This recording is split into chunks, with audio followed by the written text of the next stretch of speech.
उन्होंने कहा ये कि बात कही। हर मंदिर ढूंढने की जरूरत नहीं है हर जगह पे, उन्होंने बोला भी एक बयान में। और ये बोला कि मथुरा काशी पे भी अब एक बड़ा दिल दिखा के काम करना चाहिए। इस पर कुछ बातचीत आप लोगों की मुज़ाकरात नहीं, हो रही है? मैंने जैसे कि मैंने कहा कि ये फैसला तो मैं नहीं करूंगा। मदनी साहब, बहुत बहुत शुक्रिया हमसे बात करने के लिए, आपने समय दिया, मैं तो बहुत बहुत शुक्रगुजार हूँ। काफ़ी लंबी मेहनत के बाद आप आपका इंटरव्यू हमें मिल रहा है। नहीं तो ऐसा मदनी साहब, मैं स्ट्रेट अवे एक क्वेश्चन पे आता हूँ। अभी आपको मैंने देखा कि आप गुवाहाटी गए, सॉरी असम गए, वहाँ पे कई ज़िलों में जहाँ पे एविक्शन की एक ड्राइव चल रही है। तो क्या ये मुद्दा है और इसको किस तरह से आप देख रहे हैं, इस एविक्शन को? नॉट ओनली असम, बाकी जगहों पे भी तो चल रहा है। देखिए, एक है सिचुएशन। तो जब एविक्शन की बात करते हैं हम, तो कई जगह डेवलपमेंट का सवाल आता है, सड़कों का सवाल आता है, और भी प्रोजेक्टों का सवाल आता है। तो मैं नहीं समझता कि इंडिया जैसी डेवलपिंग कंट्री में सिर्फ इस वजह से कि एविक्शन हो रहा है उसका विरोध किया जाए, बल्कि उसको सपोर्ट किया जाना चाहिए। आसाम की सिचुएशन ऐसी है कि वो ख़ास तौर से उन्होंने जानबूझकर सुप्रीम कोर्ट की गाइडलाइंस को इग्नोर किया है और ज़बरदस्ती करने की कोशिश की है, क्योंकि चुनाव करीब है। उनके लिए आसान है बेरोज़गारी के पर सवाल ना हो, करप्शन पर सवाल ना हो, दूसरी चीज़ों के सवाल सब लोगों के माइंड से हट जाएं और कम्युनिटी विशेष का मसला बन जाए, तो आसान है वो। उसी के मुताबिक उन्होंने उसके ऊपर एक्शन लिया है। यही हमारी उनसे शिकायत थी। हमने कहा भाई आप गाइडलाइन के मुताबिक सिस्टम से करिए काम को, जो करना है ठीक है। तो आपको लगता है वो टारगेट कर रहे हैं कम्युनिटी को? उन्होंने, वो हमें नहीं लगता, वो खुद ही लगा रहे हैं इस बात को। आपने, कुछ लोग एक जगह रहते हैं, एक गांव है, आपने उस गांव को उजाड़ दिया, पेपर्स में नाम दिया कि ये एविक्शन हो रहा है फला फला वजह से, फॉरेस्ट में है, इसमें है, उसमें है, जो भी हो। तो पेपर में तो ये नाम है, और अपने भाषणों में कह रहे हैं कि ये डाउटफुल लोग हैं, फला है फला है। तो आप ये क्यों कह रहे हैं कि हम एविक्शन इसलिए कर रहे हैं कि ये फॉरेस्ट में है? आप ये कहिए हम एविक्शन इसलिए कर रहे हैं कि ये बांग्लादेशी हैं, आप ये कहिए ना। और ये कह करके फिर आप उनको डिपोर्ट कीजिए। बांग्लादेशी होने का और बांग्लादेशियों को डिपोर्ट करने का एक पूरा प्रोसेस है, वो प्रोसेस कहीं भी इंप्लीमेंट नहीं किया जा रहा है। इस केस में एविक्शन वाले एरिया में कहीं कुछ नहीं किया जा रहा है, लेकिन जबान से अपने भाषणों में वो कर रहे हैं। तो आप समझ रहे हैं कि निशाना कहीं और है और बातचीत कहीं और है, काम कुछ और हो रहा है, निशाना कुछ और हो रहा है। तो अपने वोटर्स को, जो फ्यूचर में उनके वोटर्स हो सकते हैं, उनको बेवकूफ बनाने के लिए वो अपने भाषणों में दूसरी बात कह रहे हैं और काम दूसरा कर रहे हैं। तो बांग्लादेशी अगर बाहर निकाल रहे हैं तो दिक्कत क्या है? हाँ, कोई दिक्कत नहीं है। हम तो कह रहे हैं कि कोई बांग्लादेशी, कोई विदेशी इस धरती पर नहीं रहना चाहिए। ये तो सभी कह रहे हैं, इससे कौन डिसएग्री करेगा। प्रॉब्लम क्या है, मैं रहता हूं वहां, गलत तरीके से रह रहा था फॉरेस्ट में, मुझे वहां एविक्शन हो गया, निकाल दिया गया, मेरा घर तोड़ दिया गया। ठीक, जिस तरह तोड़ा गया, जो सिस्टम होना चाहिए था उसको गाइडलाइन का ध्यान नहीं किया गया, सुप्रीम कोर्ट की गाइडलाइन का ध्यान नहीं किया। एक नहीं, कई सारी गाइडलाइंस है, क्योंकि एविक्शन तो जरूरत है मुल्क की। वो जरूरत है तो वो जरूरत तो पूरी की जाएगी, जैसे और सारी जरूरतें हैं ऐसी वो भी एक जरूरी चीज है। लेकिन उसका एक सिस्टम बनाया गया, वो सुप्रीम कोर्ट ने बनाया, मैंने नहीं बनाया, किसी पार्लियामेंट ने नहीं बनाया, सुप्रीम कोर्ट ने एक गाइडलाइन दी, आपने उसको फॉलो नहीं किया। एक बात, अच्छा, मेरे दो गुना हो सकते हैं। एक गुना मेरा ये हो सकता है कि मैंने सरकारी जगह पे या फॉरेस्ट के अंदर जाकर के अपना घर बना लिया, अपना गांव बसा लिया, मस्जिद भी बना ली, सारा कुछ कर लिया, पूरा गांव हो गया। 50 साल से मैं रह रहा था, आज पता चला कि ये फॉरेस्ट लैंड है, तो उन्होंने एविक्शन की कार्रवाई की। ये एक बात है। दूसरा एक है कि मैं इंडिया का सिटीजन तो हूँ ही, इस गलत काम करने की वजह से या 50 साल से वहाँ रहने की वजह से आप मुझे बांग्लादेशी तो नहीं कह सकते। उनका आप बगैर डायरेक्ट कहे हुए इनडायरेक्ट वे में, क्योंकि वो हर मुसलमान को बांग्लादेशी साबित करने पे तुले हुए हैं। जैसे मेरे ही बारे में कह दिया उन्होंने कि मुझे मिल जाएंगे तो मैं उन्हें बांग्लादेश भेज दूंगा उसे। तो मुझे बांग्लादेश भेज देने की बात कर रहे हैं वो, तो इसी से उनकी मेंटेलिटी पता चलती है ना। ये तो बहुत सेंसिटिव चीज होती है ना। हम भारतीय नागरिक हैं, मेरे बाप दादा ने यहाँ कुर्बानियां दी हैं, जेलों को आबाद किया है, आप कह रहे हैं हम बांग्लादेश भेज देंगे। तो वो मुझे नहीं कह रहे, दरअसल वो सब मुसलमानों को कह रहे हैं। तो आपत्ति इसके ऊपर है। मुझे ज्यादा दुख इस बात का है कि वो एक मैं वहाँ भी ये बात कही, मैंने गुवाहाटी में जब मीडिया वालों से बात कर रहा था तो मैंने उनको ये बात कही वहाँ कि भाई आप मुझे भेजना चाहते हैं, मैं जाने के लिए आपके पास आ गया हूँ, मिल गया हूँ, मुझे भेज दीजिए आप। अच्छा, आपकी पार्टी कहती है कि जेल में बंद करो, इन्हें गिरफ्तार करो, तो मैं गिरफ्तार होने के लिए भी तैयार हूँ, जो चाहे आप कर ले, मैं हूँ मौजूद यहाँ आपके पास। तो वो एक ख़ास मेंटेलिटी है और एक ख़ास ऑब्जेक्ट है, एक ख़ास उनका एक मिशन है एक तरह से कि भाई अब इलेक्शन करीब आ रहे हैं तो अब छुट्टी करो, इनके इश्यूज से डाइवर्ट कर दो लोगों को। वो डाइवर्जन के लिए ये सारा कुछ। उन्होंने ये भी कहा कि बड़ी पुलिस की निगरानी के अंदर आपको वहाँ पे सारा काम कराया जाएगा। नहीं, पुलिस की कोई निगरानी नहीं थी, पता ही नहीं चला उन्हें किसी को कि मैं गया हूँ।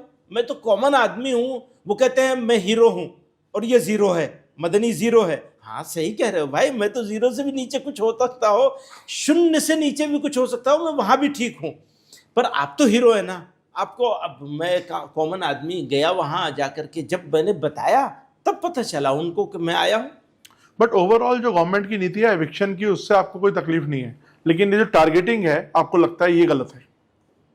मोटे तौर पर हम यही बात कहना चाहते हैं कि ये टारगेट किया जाना और गाइडलाइंस को फॉलो नहीं करना, ये मोस्ट ऑब्जेक्शनेबल चीज़ है। सर अब हम आते हैं वक्फ, आपका एक बड़ी लड़ाई चल रही है सरकार से भी और सिस्टम से, तो इस पर आपका क्या बात पहुंची है और क्या इसका भी इस समय क्या करंट सिचुएशन? देखिए, वक्फ के बारे में हमारी सरकार ये कहती है कि हमने ये वक्फ को बचाने के लिए किया है और वक्फ को वो ख़राब होने से रोकने के लिए किया है, वक्फ में जो गड़बड़ चल रही थी उससे रोकने के लिए किया है, सरकार ये कहती है। अब अगर हम इससे एग्री करें कि सरकार का ये कहना सही है, तो वक्फ के अमेंडमेंट में जो उन्होंने नए अमेंडमेंट जो कुछ लाए हैं उससे तो साफ ये पता चल रहा है कि बजाय फ़ायदा करने के नुकसान कर रहे हैं। अब उन्होंने तो बना लिया तो हम क्या कर सकते? आपसे कंसल्ट तो किया होगा? नहीं किया ना, किसी से कंसल्ट नहीं किया। वो जो कमेटी थी उस कमेटी के सामने जो जाकर के हम लोगों ने जितने पॉइंट्स दिए थे उनमें से किसी एक को भी कंसीडर नहीं किया, ना उस कमेटी ने ना सरकार ने। सरकार को तो जरूरत ही नहीं है। सरकार तो आपसे सलाह लेती रहती है, हमें पता चला। सरकार तो मेजोरिटेरियन एटीट्यूड के साथ चल रही है।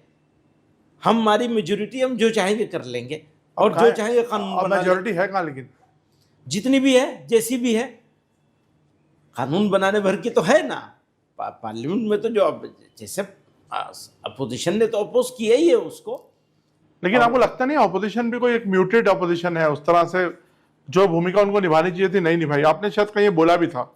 ऑफ कोर्स, ये तो हम पिछले 10 साल से इस बात को कह रहे हैं कि अब डेमोक्रेसी के लिए ये खराब बात है कि अपोजिशन को जैसा रोल होना चाहिए वो रोल अपोजिशन। बट अपोजिशन मुसलमानों की बात करती है, उसको आप किस तरह से देखते हैं?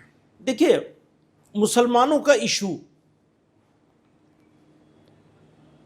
अपोजिशन क्यों उठाएगी? सरकार क्यों नहीं समझेगी इसको? नहीं, सरकार है। मैं एक बात बोल रहा हूं कि ऐसा एक प्रोजेक्शन है कि अपोजिशन मुसलमानों की बात करती है, सरकार मुसलमानों के हित की बात नहीं देखती, ऐसा एक नहीं। मैं इसको दूसरी तरह देखता हूं जी। मैं इसको एक तो एक मुसलमान और अदर्स के होना नहीं चाहिए, नहीं होना चाहिए। हाँ, डिवाइड भी नहीं करता हूं मैं तो ये कहता हूं कि हमारी सरकार है, सरकार बन गई तो हमारी सरकार है। yes. मुसलमानों की भी सरकार है। yes. और मुसलमानों के जो इश्यूज हैं उनको पॉलिटिक्स से ऊपर उठकर, इलेक्शन के वक्त के लिए आप पॉलिटिक्स छोड़ दीजिए, जो कहना है कहिए और करिए, लेकिन जनरल हालात में तो आपको सबके इश्यूज को सबके बट वो तो कहते हैं कि हम लोग तो सारी जो गवर्नमेंट की बेनिफिशियरी पॉलिसीज हैं वो सब मुसलमानों तक भी पहुंच रही हैं, उसके बेनिफिशियरीज हैं। सरकार तो ये कहती है। हाँ, कह रही होगी, सरकार के पास डेटा भी होगा इसके कहने का, लेकिन अभी आपने जहाँ से शुरू किया औकाफ से, तो हमारा मुद्दा यही है कि आप कह रहे हैं हम औकाफ को बचाने के लिए कर रहे हैं, औकाफ की भलाई के लिए कर रहे हैं, और काम बुराई वाला कर रहे हैं। तो कैसे, मतलब इसको कैसे हम बट आप मुझे बैलेंस बताइए कैसे कि करेंगे? लेकिन एक जैसे बात थी कि वो कह रहे हैं कि वक्फ पे सारे जो अमीर मुसलमान हैं, जो एलीट हैं, उन लोगों ने कब्जा किया हुआ है ज़मीनों पे, और अगर हम ये लाते हैं तो देखिए कोई आउटरीच भी नहीं हुआ पब्लिक में, उस तरह का कोई आउटरीच नहीं हुआ। अगर गरीब आदमी, पब्लिक में नहीं, लेकिन अगर गरीब आदमी, पब्लिक का आउटरीच, मिलियन लोगों ने इसके ऊपर अपने जुलूस निकाले हैं, प्रोटेस्ट किए हैं, तो और क्या तरीका होगा आउटरीच का? आउटरीच का मतलब आप समझते हैं कि दुकानें जलाई जाने लगे? नहीं, ये तो बुरी बात होगी ना, वो कैसा आउटरीच होगा? लेकिन कम्युनिटी ने अपना एक्सप्रेस किया है, बिल्कुल पूरी ताकत के साथ किया है, जो डेमोक्रेटिक तरीके जितने हो सकते हैं उसको। तो अभी क्या करंट स्टेटस क्या है इसका कानून? अब तो वो कुछ कोर्ट में चल रहा है, देखिए क्या होता है। आप लोग भी लड़ाई लड़ रहे हैं कानूनी इस पे? लड़नी ही पड़ेगी, क्या करें। सर अब आते हैं ऑपरेशन सिंदूर पे। मैंने कुछ आपके मैं रिसर्च कर रहा था, पढ़ा, तो आपने सपोर्ट किया कि सरकार का जो पोजीशन था, और मैं तो आपको इनफैक्ट तब से देख रहा हूँ जब आपने मुशर्रफ को यहाँ पर बोला था कि भाई माइंड योर ओन बिजनेस। तो आपने किस तरह से देखा इस ऑपरेशन सिंदूर को? क्योंकि आपसे लंबे दौर बाद बात हो रही है, ये अभी आज का टॉपिक नहीं है, बट मैं इसका जो ऑपरेशन सिंदूर में क्या क्या हुआ, क्या हमने चाहा था अचीव करना, वो हुआ या नहीं हुआ, ये एक सब्जेक्ट है। अगर हुआ तो कितना हुआ, कितना रह गया, ये दूसरा सब्जेक्ट है। तीसरी बात है कि आपने अचानक से बंद कर दिया, क्यों बंद कर दिया? वो अचीव हो गया था तब बंद किया है। ये सारे सवाल हैं बात के। लेकिन जिस वक्त जंग हो रही थी, ऑपरेशन स्टार्ट किया गया था, जिन हालात में, इसमें दो बातें बहुत इंपॉर्टेंट हुई हैं।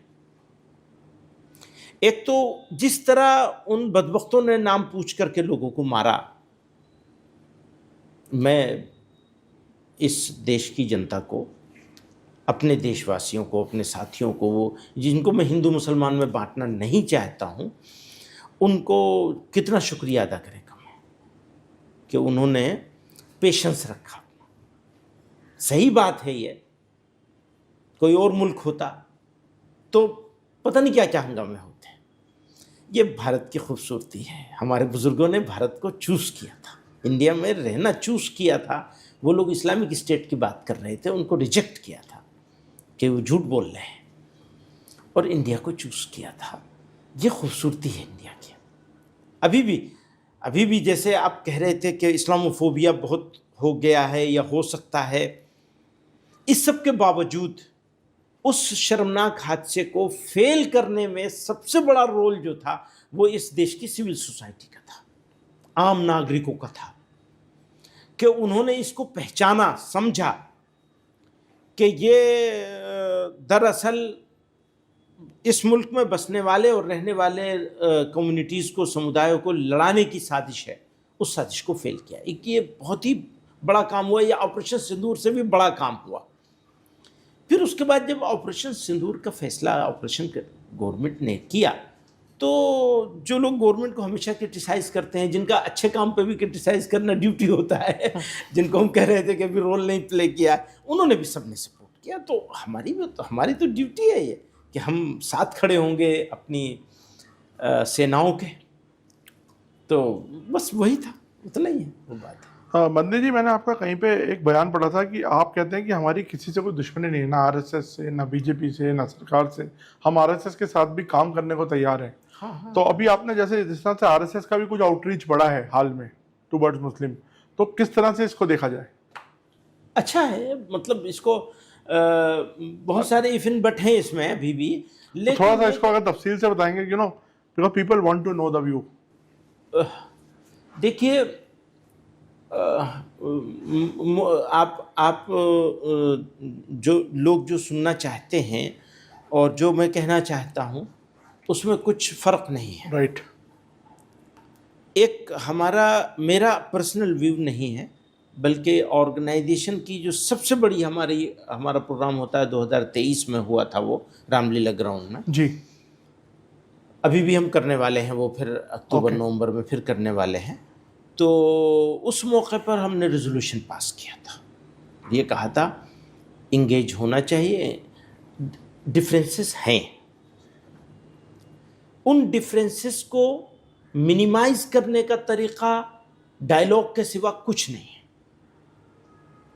जो तरीके से सरसंघ चालक बीच में उन्होंने ज्ञानवापी वाले इशू पर भी एक बात कही थी, वो सराहनीय थी। दूसरी बात अभी भी उन्होंने कुछ कही हैं, उनमें कई बातें ऐसी हैं जिनके ऊपर हम लोग डिस्कस कर सकते हैं, हम लोग अपना आर्गुमेंट रख सकते हैं, कह सकते हैं कि हम इससे एग्री नहीं करते हैं, ये सारी बातें हैं। लेकिन इसके साथ साथ जो उनका ये कोशिश है उसको सराहा जाना चाहिए डिफरेंसेस के बावजूद। और ये कि कोई भी मौका अपॉर्चुनिटी मिले मुसलमानों के किसी भी ग्रुप को, हमको मिले, किसी और को मिले, किसी और को मिले, वो किसी को भी चूज करें, क्योंकि ये तो उनकी चॉइस होगी कि वो किसके साथ बैठना पसंद करेंगे, किसी के साथ भी करें, हम उसको सपोर्ट करते हैं। बैठने को, बातचीत करने को पूरी ताकत के साथ सपोर्ट करते हैं, वेलकम करना चाहते हैं। और डिफरेंसेस तो होते हैं, वो रहेंगे और उनमें कुछ कम हो जाएंगे ज़रूर। अगर बैठेंगे तो कई चीज़ों पर सहमति ज़रूर बन जाएगी, तो वो इस देश के लिए, मुल्क के लिए, लोगों के लिए अच्छी चीज़। सर मैं आसाम पर वापस आता हूँ कि क्या आप किसी पॉलिटिकल पार्टी को वहाँ सपोर्ट कर रहे हैं? ना, बिल्कुल नहीं। बिल्कुल नहीं। तो कोई फोटोज जैसे कुछ सर्कुलेट होती हैं कि कोई मतलब जमात से लोग मिलने आए कांग्रेस के या किसी के? ना, ऐसा कुछ नहीं, कोई ऐसा कुछ नहीं है। अभी दिल्ली में एक पिछले दिनों काफ़ी इसको कुछ लोगों ने बनाया, ये देखा मैंने, एमपीज को बुलाया था, उसमें कांग्रेस के एमपी भी थे, लेकिन उसमें सारी पार्टियों के एमपी थे। अब इत्तेफाक से बीजेपी का कोई एमपी नहीं हो, ना पहले नजमा हिप्तुल्लाह आया करती थी, मुख्तार अब्बास साहब। हम तो हमेशा करते हैं, ये नई चीज़ नहीं हुई है। साल में कोशिश होती है हर सेशन में करें, हर सेशन में नहीं कर सकते तो साल में एक मरतबा जरूर करते हैं। ओके। हाँ, वो जनरल बातचीत होती है। बीजेपी से क्यों नहीं आता एमपी? बीजेपी से एमपी उनको एमपी है ही नहीं कोई मुस्लिम, तो क्या करेंगे? Oh yes, that way. वो अब उसको हम क्या करें? तो मतलब आप साफ बोल रहे हैं कि कोई सपोर्ट नहीं है? नहीं, किसी को कोई मतलब नहीं, कोई मतलब नहीं, किसी के साथ नहीं, और बीजेपी के साथ भी नहीं, क्योंकि वहां पे दूसरी साइड आपका दिक्कत क्या है? एक साइड समझती है उसके साथ है, दूसरी समझती है उसके साथ है। हाँ, किसी को पता नहीं चल पाता कि आप किसके साथ हैं। हाँ, तो ये तो लोगों की समझ की बात है। अब इसका क्या इलाज है? वो कहते हैं जी तुम जो लड़ाई लड़ोगे, तो मैंने उनको ये सवाल किया उनसे कि भैया कितने साल के बाद मैं यहाँ आया हूँ, तो ऐसा तो नहीं है कि अगर मैं पॉलिटिक्स करने लगूं तो मुद्दे नहीं है, वहाँ मुद्दे तो बहुत सारे हैं, लेकिन मैं तो पॉलिटिक्स नहीं करता हूं, इसलिए जाता भी नहीं हूं, जाता भी हूं तो बस गया, कुछ प्रोग्राम किए अपने, वापस चले आए।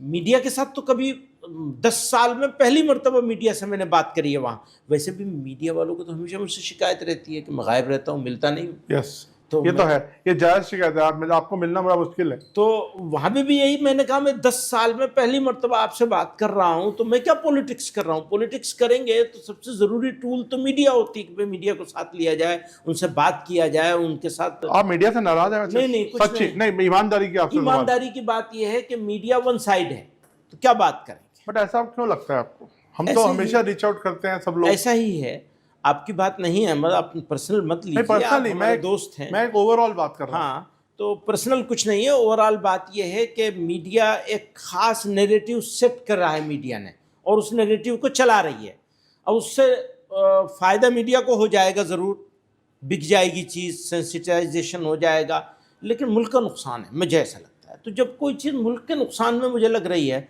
तो मैं वहाँ क्यों इंगेज? अच्छा, एक और चीज़ सर, मैंने देखा था, पीछे की बात है, रेडिकलाइजेशन, फंडामेंटलिज्म, टेररिज्म, इन सब चीज़ों पे भी आपका शायद एक रेजोल्यूशन एक आया था, और आता रहता है इसमें कई बार, है ना? तो इसको कम करने में कैसे आप लोग रोल प्ले कर रहे हैं? ये बहुत जरूरी है जानना। ये वन साइडेड नहीं होगा, नहीं, मैं समझ रहा हूँ। तो इसका आपका गेम प्लान क्या है? क्या हमारा कोई गेम प्लान नहीं, हमारा बात अपनी बात कहना है। जी हम सबसे ये बात कहते हैं, सरकार से भी ये कहना चाहते हैं कि इलेक्शन जीतने के लिए जो करना ज़रूरी हो वो कर लें, लेकिन जब इलेक्शन नहीं हो तब तो कम से कम इंसाफ की बात करें। तो इंसाफ छूट रहा है, ये एक एहसास है। वो गलत भी हो सकता हूँ मैं, लेकिन हमारा एहसास यही है कि इंसाफ छूट रहा है। बट आपने जैसे भी कहा कि एक रीच आउट की कोशिश हो रही है आरएसएस की तरफ से भी, और इसको आप वेलकम करते हैं। हाँ बिल्कुल। तो इसमें कुछ आगे बात बढ़ रही है आप लोगों की तरफ से भी कुछ अब नहीं, आगे? वो तो जैसे उन्होंने मैंने कहा ये कि बात हर मंदिर ढूंढने की जरूरत नहीं है हर जगह पे, उन्होंने बोला भी एक बयान में। और ये बोला कि मथुरा काशी पे भी अब एक बड़ा दिल दिखा के काम करना चाहिए। इस पर कुछ बातचीत आप लोगों की नहीं, मुज़ाकरात हो रही है? हमारी मैंने जैसे कि मैंने कहा कि ये फैसला तो मैं नहीं करूंगा कि आप कौन बात करेगा कौन नहीं करेगा, कौन किसके साथ लेकिन होनी engage चाहिए। होंगे। जिसके साथ भी हों हम सपोर्ट करते हैं, बातचीत के लिए तो बिल्कुल सपोर्ट करते हैं। अच्छा सर, हमारी कंट्री ने एक और पोजीशन लिया कि पाकिस्तान के साथ बिल्कुल बातचीत नहीं होनी चाहिए। इसको इस नजरिए को आप किस तरह से देखते असल में मैं स्पेशलिस्ट नहीं हूँ हैं फॉरेन अफेयर्स? फॉरेन अफेयर्स का।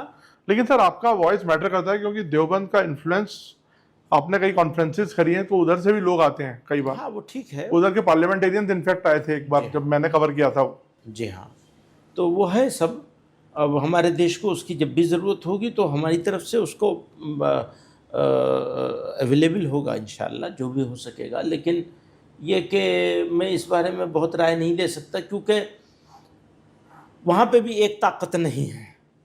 ताकत असल डेमोक्रेटिक फोर्सेस के हाथ में नहीं है। कहने को डेमोक्रेसी है, फैसले पीछे से होते हैं पर्दे के। तो इंडिया ने बहुत सालों तक एक पॉलिसी बना के रखी कि वे इंगेज रखेंगे पाकिस्तान, पर इंडिया को बहुत फ़ायदा नहीं हुआ उसका। तो इस गवर्नमेंट ने ये पॉलिसी बनाई कि डिसएंगेज हो जाएंगे। तो मुझे नहीं लगता कि ये कोई बहुत ऑब्जेक्शनेबल चीज़ है, बल्कि शायद के बेहतर ये भाई थक गए, कितना कितना लेके चलेंगे। थक गए तो भाई यही कर सकते हैं, अपना दरवाज़ा बंद करते हैं, अपना काम करेंगे, तुम्हारे चक्कर में नहीं पड़ेंगे। तो अब इसको इवेलुएट कौन करेगा कि ज़्यादा फ़ायदा करने में था या ज़्यादा फ़ायदा छोड़ने में है, या ज़्यादा नुकसान करने में था और ज़्यादा नुकसान छोड़ने में। ये इवेलुएशन वो करेंगे जो फॉरेन अफेयर्स के लोग होते हैं। लेकिन मुझे ऐसा लगता है कि हाँ, ये फैसला भी वो भी तो तब भी हम भुगत रहे थे, कमाया तो कुछ नहीं हमने। इंडिया के पर्सपेक्टिव में कह रहा हूँ, इंडिया ने क्या कमाया? राइट, वो नीति काम नहीं आई। बात भी होती रहती थी और काम भी होता रहता था। तो आज की ये नीति, हो सकता है कि कोई बड़ा विद्वान हो, फॉरेन अफेयर्स का एक्सपर्ट हो, वो कहे नहीं ये पॉलिसी गलत है, वही सही थी। वो हो सकता है वो कह दे, मैं उसको भी सही मान सकता हूँ। लेकिन ये एक ट्राई जो करी जा रही है सब बंद करने की, मुझे लगता है ये ट्राई भी कुछ गलत नहीं है। जी सर, अब आप एक बड़ी वोकल वॉइस रहे हैं कि बहुत ज़्यादा इस्लामोफोबिया या हिंदूफोबिया, कुछ भी आप कह सकते हैं, दोनों तरफ से बात होती है जिस तरह की। अब इस डिफरेंसेस को सोसाइटी में, सिविल सोसाइटी में कम करा कैसे जा सकता है? क्योंकि देखिए, you are the scholar and you are the one who is heading this big organisation. तो आप लोग का भी तो कोई ना कोई आउटलुक होता होगा ना कि किस तरह से ब्रिज किया जाए इन चीज़ों को। क्योंकि मेरे को लगता है, जहाँ तक मुझे लगता है कि बहुत मिनिस्क्यूल माइनॉरिटी है जो इस तरह की बातें करती हैं दोनों तरफ से। हाँ, लेकिन वो सुनी जाती है, बहुत जो वोकल है, आवाज़ हो जाती है, और उससे गलत इंप्रेशन पड़ता है, उसका इम्पैक्ट पड़ता है। जैसे मैंने कहा, अगर दूर से देखने में जैसा नज़र आता है वैसा होता तो कुछ ना कुछ रिएक्शन आना चाहिए था। उसके बाद नहीं आया। लोगों ने समझदारी का सबूत दिया और दुष्ट लोगों के षड्यंत्र को, नापाक षड्यंत्र को फेल किया। ये तो बहुत बड़ा उदाहरण, बहुत बड़ा उदाहरण सोसाइटी ने किया है जी। तो सोसाइटी तो बहुत, मतलब जितने भी उसकी तारीफ़ करी जाए कम है। और मुझे पहली मर्तबा मौका मिला है उसके बाद आज आपके साथ बैठ के ये बात कहने का। मैं बार बार कहना चाहता था ये बात कि मुझे इस बहुत आशावादी इंसान हूँ मैं। मुझे पूरा यकीन है कि दुष्ट लोगों की सारी साजिशें फेल होंगी और भारत अपनी उसी शान से चलेगा जो इसका सदियों नहीं हज़ारों साल से बना हुआ है। और यहाँ के लोग हाँ गुस्से में कुछ कहते भी हैं, करते भी हैं, जो गुस्सा होना जाहिर है, हाँ, घर में तो सब लोग गुस्सा होते हैं एक दूसरे पे, नेचुरल बात है जी। लेकिन ये कि उसकी एक लिमिट में रहने वाले लोग हैं। और मैं तो उम्मीद करता हूँ कि यह ठीक हो जाएगा, पर इस वक्त काफ़ी ख़राब हो रहा है, ये भी है, ये भी मानना पड़ेगा, काफ़ी ख़राब। थोड़ा रिवाइंड करें एक बार। और आपने मुशर्रफ को एक बात यहाँ पे बोली थी कि हिंदुस्तान में पाकिस्तान से कई गुना ज़्यादा मुसलमान रहते हैं, तो आप अपना ध्यान रखिए, हमारे को थोड़ा सा बताइए, क्योंकि ये आज की जनरेशन ने वो वाला वीडियो इतना शायद देखा नहीं है। ये आज की जनरेशन के लिए आपसे क्या आपका वो एक फीलिंग थी और क्या बात हुई थी, थोड़ा बताइए। वो एक बात ऐसी हुई थी कि वो अपनी भाषण में, तकरीर में, मुझे ऐसा लगा कि वो यहाँ आए हैं। इंडिया टुडे कॉन्क्लेव में वो गाला डिनर था, मैं भी उसमें स्पीकर था उससे पहले के उसमें, और उसमें उनकी स्पीच हो रही थी। तो वो मुझे ऐसा लगा कि वो ऐसे बात कर रहे हैं जैसे हम सब रंगरूट बैठे हुए हैं और वो कमांडर इन चीफ हैं। और बातें वो इस तरह की कर रहे थे कि वो डांट डपट कर रहे थे यहाँ कि तुमने ये किया है, तुमने वो किया है, फलाना है, फलां है, और तुम मुसलमानों के साथ ऐसा करोगे तो फिर ये हो गई तुम्हारे साथ। तो मेरे लिए ज़रूरी हो गया बोलना। वो मुझे उस वक्त उनके साथ सवाल करने की, बात करने का उसमें सिस्टम नहीं था। वो उनकी बात ख़त्म होनी थी और डिनर के लिए उठना था। तो मैंने बहुत ज़बरदस्ती करी और मैंने कहा मैं तो हंगामा करूँगा, या आप मुझे बात कहने का मौका मिलना चाहिए। तब आप पार्लियामेंटेरियन थे? हाँ, पार्लियामेंट का मेंबर था। तो वो फिर उन्होंने अरुण पुरी साहब ने मेरा नाम पुकार दिया। तो वो मुझे वो जो बात उस वक्त कहनी थी वो मैंने कही, आराम से, उसको कहना ज़रूरी था मेरे लिए। बट वो मैंने देखा वीडियो, उस समय इतना बड़ा मीडियम नहीं होते थे कि फैले, लेकिन फिर भी करोड़ों लोगों ने उसको देखा। और मैं भी आप तब से मेरा मतलब मन में आया कि मैं आपका एक जाकर इंटरव्यू जरूर करूंगा। तब से मैं आपके पीछे पड़ा हुआ। तो सर, पुराने दोस्त हैं हमारे। तो मदनी साहब, मैं आखिरी पड़ाव पर आ रहा हूँ। आप ओवैसी से भी बड़ा नाराज रहते हैं, ऐसा क्या चक्कर है? मुस्लिम लीडरशिप क्या कंपीटिंग है क्या, या क्या है? नहीं, कंपटीशन तो हर जगह होता है सर। नहीं, बिल्कुल नहीं। मैं उनको बहुत तारीफ़ करता हूँ। अभी उन्होंने ऑपरेशन सिंदूर के मौके पर भी जिस तरह की लाइन ली है, तो एक नेशनलिस्टिक अप्रोच है। इससे पहले पाकिस्तान में जाकर उन्होंने इस तरह की लाइन ली है। मैं पाकिस्तान उसको प्रेस करता हूँ। अच्छा, बहुत पुरानी बात है। एक पार्लियामेंट्री डेलीगेशन गया था, वहाँ उनका किसी स्टूडियो में उनका इंटरव्यू हो रहा था। तो उन्होंने बहुत ज़ोरों से वही बात कही जो मैंने कही थी। थोड़ा डिफरेंट था स्टाइल, उनका स्टाइल डिफरेंट है। वो पढ़े लिखे काबिल आदमी सर, आप अपने आप को हमेशा डाउन प्ले में देखता हूँ करते हैं। रियल बात है, मैं इसमें कुछ यानी तंज नहीं कर रहा हूँ, बिल्कुल रियल बात है। तो बहुत काबिल आदमी हैं और पावरफुल भी हैं। तो उन्होंने वो बात, अब डिफरेंस को शो करना विरोध नहीं होता। यस, ये बात हमारे प्राइम मिनिस्टर साहब को भी समझनी चाहिए, सरकार में बैठे हुए लोगों को भी, अपोजिशन में बैठे हुए लोगों को भी, सबको समझनी चाहिए कि अगर हम या कोई भी कुछ विरोध कुछ ऑब्जेक्ट कर रहा है, कुछ एतराज़ कर रहा है, तो इसका ये मतलब नहीं है कि वो तुम्हारा विरोधी है।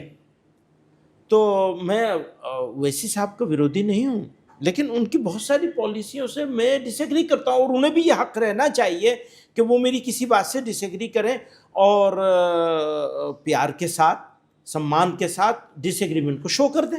मनभेद नहीं, मनभेद ना हो। मतभेद रखना तो एक जीवित सोसाइटी के लिए उसके जीवित होने का प्रमाण होता है। अगर आप मेरी किसी बात से यहाँ बैठकर भी डिसएग्री नहीं कर सकते तो आप जीवित नहीं हैं, अपनी आत्मा के साथ नहीं बैठे हैं। अब मैं नहीं कर सकता तो मेरी आत्मा कहाँ गई? सो डिसएग्रीमेंट प्रॉपरली शो किया। हाँ, सम्मान, जैसे चीफ मिनिस्टर साहब हैं आसाम के, अब वो बड़े आदमी, काफी आपकी उनसे आजकल दोस्ती ज्यादा है, बड़े आदमी हैं, गार्जियन हैं स्टेट के, लेकिन शब्दों का प्रयोग कैसा करते हैं? तो मैं उनसे हमेशा कहना चाहता हूँ, आपके माध्यम से मुलाकात हुई उनकी कभी? नहीं, पहले कभी हुई है, तो मैं आपके माध्यम से उनको पहचाना चाहता हूँ। भाई, शब्दों को तो प्रयोग ठीक से करें। हाँ, डिसएग्रीमेंट है मेरा उनका, और ज़रूरी नहीं कि रहे, खत्म भी हो सकता है, अरे ये तो बड़ी बात बोली। खत्म हो सकता है भाई। जैसे हम आरएसएस के बारे में आपने सवाल किया तो मैंने कहा खत्म हो सकता है ना, कम हो सकता है। ऐसे ही उनके और बारे हुआ में, भी है शायद। ऐसे ही उनके बारे में है कि बहुत सारी बातों पर हमारा डिसएग्रीमेंट खत्म हो सकता है। और लेकिन आप जब शब्दों का प्रयोग गाली की तरह करें, बिलो द बेल्ट कुछ नहीं होना चाहिए। हाँ, तो आज मैं इसी सवाल पे दोबारा आता हूं सर। आज की डेट में आप भी पार्लियामेंट में रहे हैं, देर तो नहीं हो रही आपको? आप चलिए। पार्लियामेंट, आप भी पार्लियामेंटेरियन रहे हैं।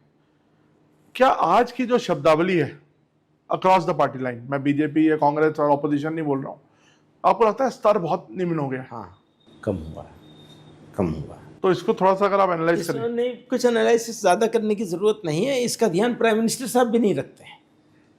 तो कम्युनिटीज़ के बारे में बात करते हैं और शब्दों को घुमा फिरा के बात करते हैं। इससे तो एहतियात करनी चाहिए सब लोगों को। हम मुल्क को बनाना है और चलाना है, तो ये तो जिम्मेदारी प्राइम मिनिस्टर साहब की है, सरकार की है। सर आप इस देश के एक इम्पॉर्टेंट स्टेक होल्डर हैं, ठीक है, एक इम्पॉर्टेंट पोजीशन पे बैठे हैं। मैं ये जानना चाहता हूँ कि जो सिक्योरिटी पॉलिसी है इस गवर्नमेंट की और पिछली गवर्नमेंट की, इसमें आप कुछ फर्क देख रहे हैं?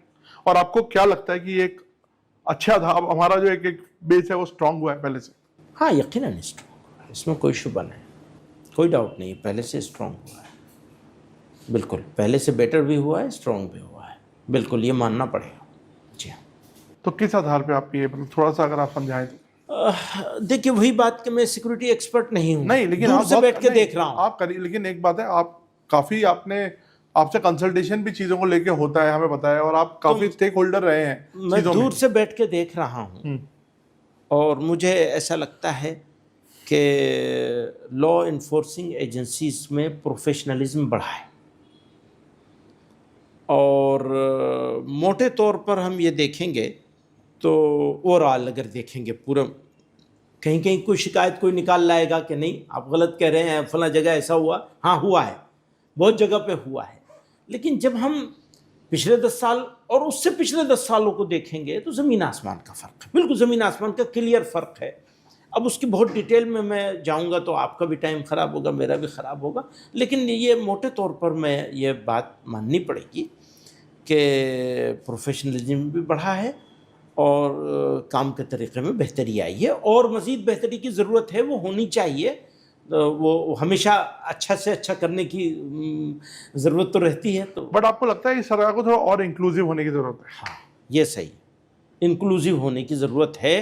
इंक्लूसिवनेस जैसे सबका साथ सबका विकास जो एक वो है, लॉ इन्फोर्सिंग एजेंसीज के काम को अगर इंक्लूसिवनेस बढ़ेगी तो उनका काम और आसान हो जाएगा। वो इंक्लूसिवनेस बढ़नी चाहिए। जैसे मैं कह रहा हूँ हमारी सरकार है, हमारे प्राइम मिनिस्टर है, ऐसे ही सरकार को भी एटीट्यूड रखना। आप बाहर विदेशों में जाते हैं, जब आपका इंटरेक्शन लोगों से होता है, तो क्या बाहर आप कभी काउंटर करते हैं, जैसे आपने मुशर्रफ को किया था कि हम, तो क्या कभी थोड़ा बताएं एक आध वाकया कि कभी ऐसा कुछ हुआ हो और आपने बताया कि नहीं ऐसा नहीं है, भारत में एक गलत पिक्चर प्रेजेंट की जा रही है? इसका मौका किसी बड़े लोगों के साथ बहुत नहीं मिलता है, लेकिन मैं, जैसे बार बार लोग कहते हैं कि यहाँ की सिचुएशन ऐसी हो रही है कि वो होगा, जेनोसाइड होगा मुस्लिम्स का, ये कहा जाता है बाहर, और कई मरतबा डायरेक्टली हमारे मुझसे भी कहा जाता है। तो मैं इसको मानने के लिए तैयार नहीं होता हूँ कभी कि ऐसी कोई सिचुएशन होगी। और मैंने अभी अभी इत्तेफाक से आपके सामने वो जो बदबख्तों ने किया था काम आकर के वहाँ पहलगाम में, तो उसके बाद आराम से हो सकता था, बहुत कुछ हो सकता था, थोड़ा तो हो सकता था, ज़रूर थोड़ा सा तो ज़रूर हो सकता था, नहीं हुआ।